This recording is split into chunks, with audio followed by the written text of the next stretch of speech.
30,000 للطزينة هذا العام. خير يا تتعلميهم يا دراهمك يروحوا غير في الديول هذا رمضان. أول مرة تجربهم وشوفي النتيجة معايا.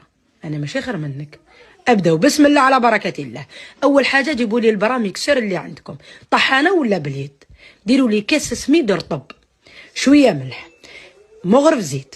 ما تنساوليش المغرف تاع الخل لأنها ضرورية باش تحافظ عليه مدة طويلة. كاس وربع تاع الكاس الماء. شحال نقعدوا نرحيو فيه؟ من 7 حتى 10 دقائق.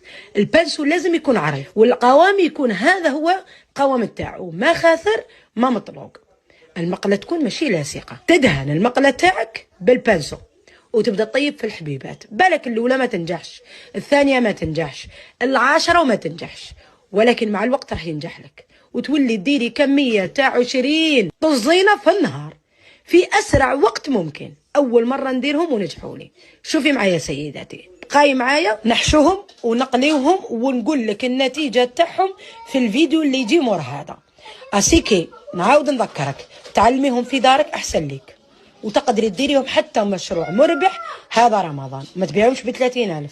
الناس مساكن كاين اللي عنده وكاين اللي حالته يعلم بها ربي. خلاص وصلنا لاخر الفيديو. ما تنساش ديري لي متابعه وقلبك وتهلاي لي في راسك ومع السلامه.